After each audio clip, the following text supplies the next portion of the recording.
नमस्कार दोस्तों, progressive classes में आपका स्वागत है। आप जानते हैं कि 27 अक्टूबर 2024 को उत्तर प्रदेश पीसीएस का प्री एग्ज़ाम होना शेड्यूल है और उसी को ध्यान में रखते हुए हम उत्तर प्रदेश सरकार की महत्वपूर्ण योजनाओं को लेकर यहाँ पर आए हैं, जो आपके एग्ज़ाम के लिए अति महत्वपूर्ण है। आप इसे रिवीजन करके जाएंगे। आपको यहाँ से 2 से 4 क्वेश्चन देखने को अवश्य मिलेंगे। ये बहुत ही महत्वपूर्ण योजनाओं को एक जगह कलेक्ट करने का प्रयास किया गया है। तो आइए हम देखते हैं इनमें कौन कौन सी योजनाएं शामिल हैं। सबसे पहले कन्या सुमंगला योजना। कन्या सुमंगला योजना जो है, इसकी शुरुआत हुई थी 2019 में और ये बालिकाओं की सामाजिक सुरक्षा और विकास को सुनिश्चित करता है। उत्तर प्रदेश के निवासी, इसके पात्रता कौन कौन होंगे? तो उत्तर प्रदेश के निवासी होने चाहिए, परिवार की आय 3 लाख रुपए से कम और प्रति परिवार अधिकतम 2 लड़कियां होनी चाहिए, तो उनको कन्या सुमंगला योजना का लाभ मिल पाएगा। अगला है मुख्यमंत्री सामूहिक विवाह योजना।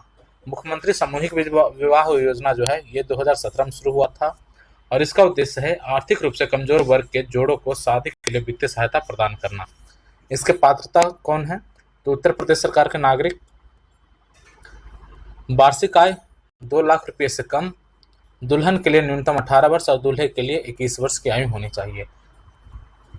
अगला है रानी लक्ष्मीबाई महिला और बाल सम्मान कोष योजना। महिलाओं का सशक्तिकरण इसका उद्देश्य है। बालिका शिक्षा और विवाह के लिए वित्तीय सहायता प्रदान किया जाता है। इसके पात्र कौन है? तो यूपी में पीड़ित महिला हो या लड़की, दहेज हत्या, एसिड अटैक, बलात्कार आदि अपराध के मामले में नाबालिग बच्चों की शिक्षा और भरण पोषण के लिए सहायता। तो यह है रानी लक्ष्मीबाई महिला और बाल सम्मान कोष योजना। अगला देखेंगे स्वामी विवेकानंद युवा सशक्तिकरण योजना। इसका उद्देश्य है कौशल विकास, रोजगार सृजन, उद्यमिता विकास और महिला सशक्तिकरण। स्वामी विवेकानंद युवा सशक्तिकरण योजना, इसका उद्देश्य है कौशल विकास, रोजगार सृजन, उद्यमिता विकास और महिला सशक्तिकरण। और इसके पात्र कौन है? 18 से 35 वर्ष के जो युवा हैं वो 10वीं कक्षा तक की शिक्षा उन्हें मिली हो और 3 लाख रुपए से कम की पारिवारिक आय हो, यूपी के अस्थायी निवासी हो। तो ऊपर में जो लिखा हुआ था जैसे उत्तर प्रदेश के नागरिक, हालांकि नागरिक तो भारत का ही होगा, है ना, तो ये आप कह सकते हैं उत्तर प्रदेश के अस्थायी निवासी हो और यहाँ उत्तर प्रदेश के अस्थायी निवास वाले परिवार हो। ठीक है, तो वही चीज़ यहाँ पर भी है। स्वामी विवेकानंद युवा सशक्तिकरण योजना, आयु 18 से 35 वर्ष हो, 10वीं कक्षा तक शिक्षा मिला हो, 3 लाख रुपए से कम पारिवारिक आय हो और यूपी के अस्थायी निवासी हो। अगला है कौशल विकास मिशन। कौशल विकास मिशन युवाओं को विभिन्न क्षेत्रों में रोजगार के लिए प्रशिक्षित करना इसका उद्देश्य है। उत्तर प्रदेश के 18 से 35 वर्ष के आयु के युवा इसके पात्र हैं। विभिन्न पाठ्यक्रम उपलब्ध, प्रशिक्षण के लिए निःशुल्क पंजीकरण। ठीक है, इसकी पात्रता में देखते हैं।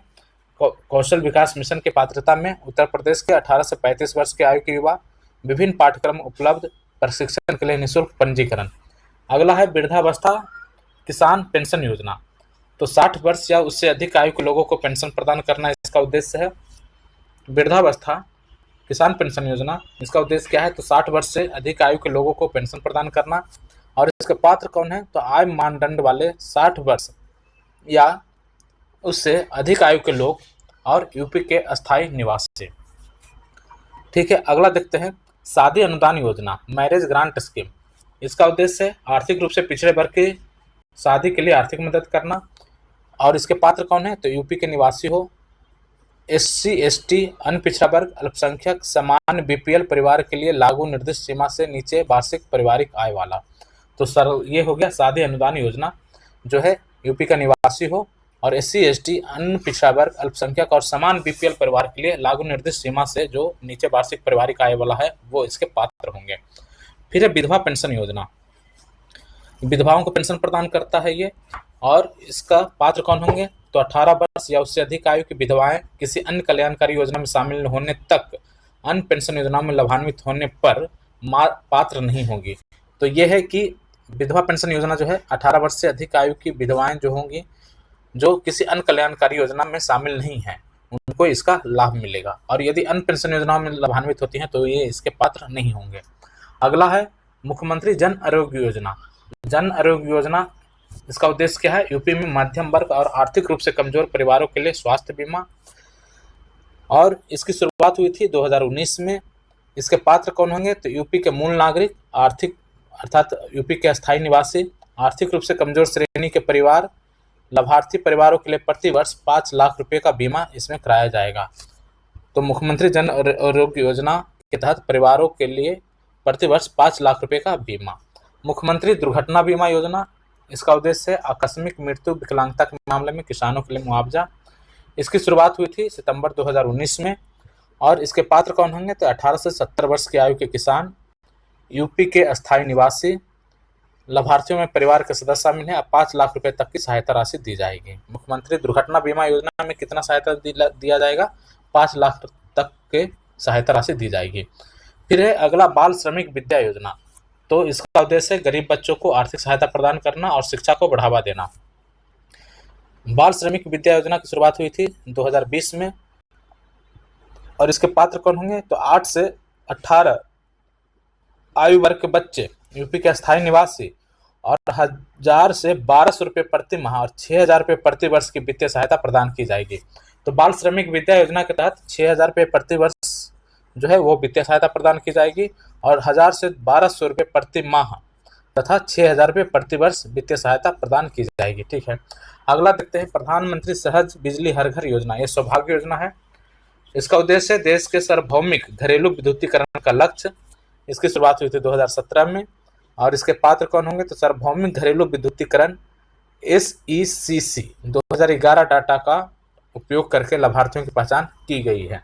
उसी तरह से PM शहरी, जो PM आवास योजना है शहरी, तो इसकी शुरुआत हुई थी 2015 में।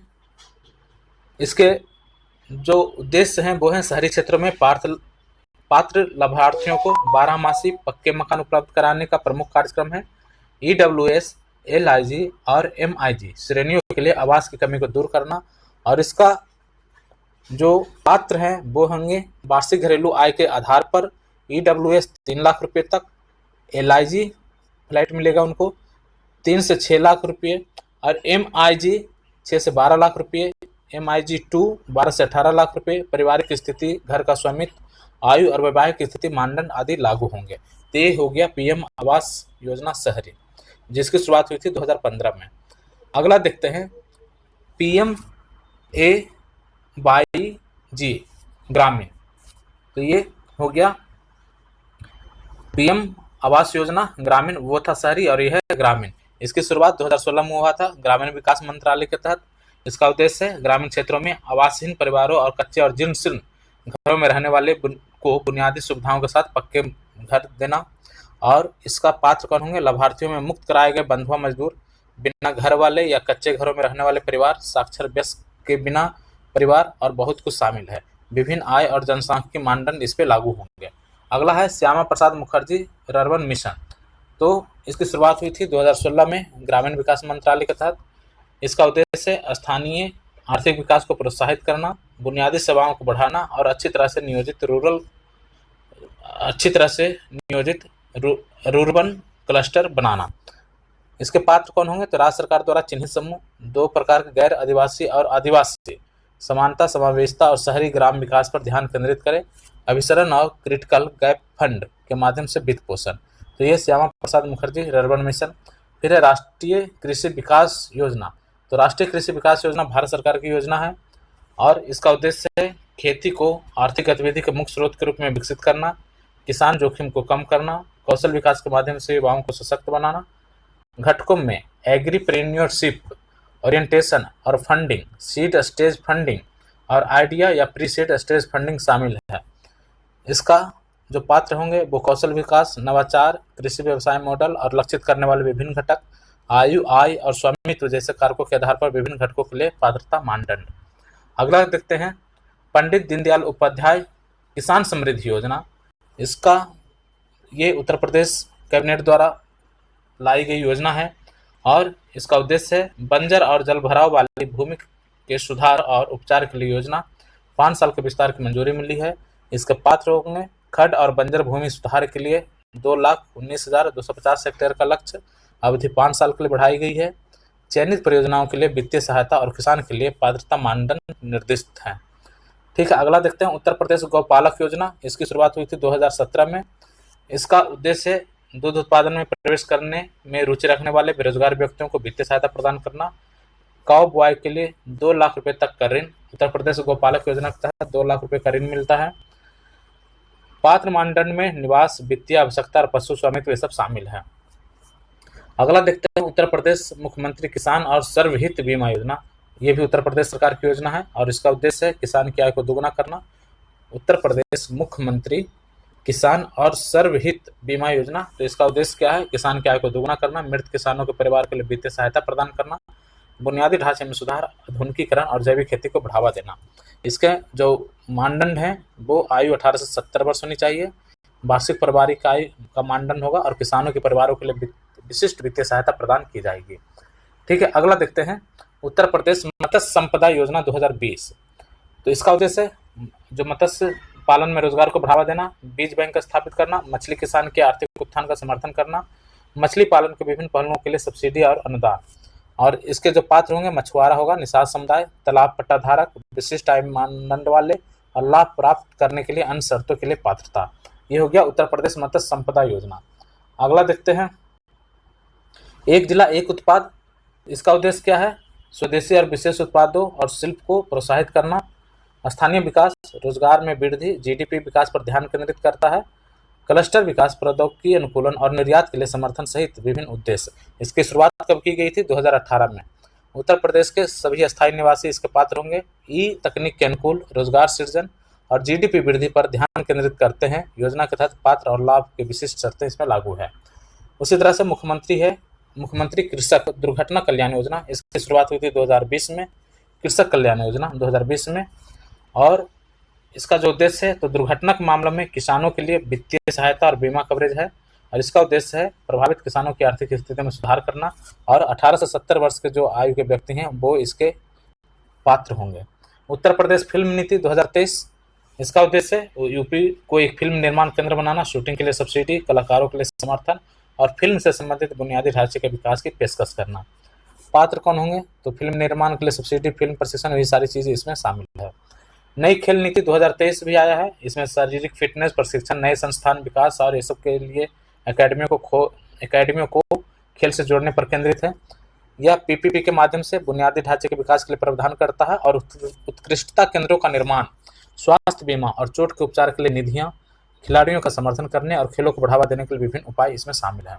उत्तर प्रदेश खाद्य प्रसंस्करण उद्योग नीति ये 2023 है और इसका उद्देश्य राज्य में खाद्य प्रसंस्करण उद्योग को बढ़ावा देना और विभिन्न सब्सिडी, अनुमतियों और छूट को प्रदान करना। इसमें पात्रता है संयंत्र, मशीनरी, भूमि खरीद, स्टैंप शुल्क, छूट और मूल्यवर्धन, कोल्ड चेन, बुनियादी ढांचे और बैकवर्ड फॉरवर्ड लिंकेज के लिए विभिन्न समर्थन योजनाओं के लिए सब्सिडी और प्रत्येक योजना के तहत निर्दिष्ट पात्रता मानदंड। उसी तरह से अगला है आवास के लिए। तो किफायती आवास की सुविधा और जीवाश्म ईंधन पर निर्भरता को कम करना, ये सब तो था ही। उत्तर प्रदेश के निवासी होंगे, ये 2022 में लागू हुआ था। यूपी और सौर ऊर्जा नीति। तो यूपी सौर ऊर्जा नीति 2022 इसकी शुरुआत की गई थी। इसमें क्या है? सौर ऊर्जा परियोजना को बढ़ावा देना है और जीवाश्म ईंधन के पर जो निर्भरता उसको कम करना है। फिर है नई पर्यटन नीति, ये भी 2022। पर्यटन कैसे करते हैं? दोनों पैर से, तो 2022।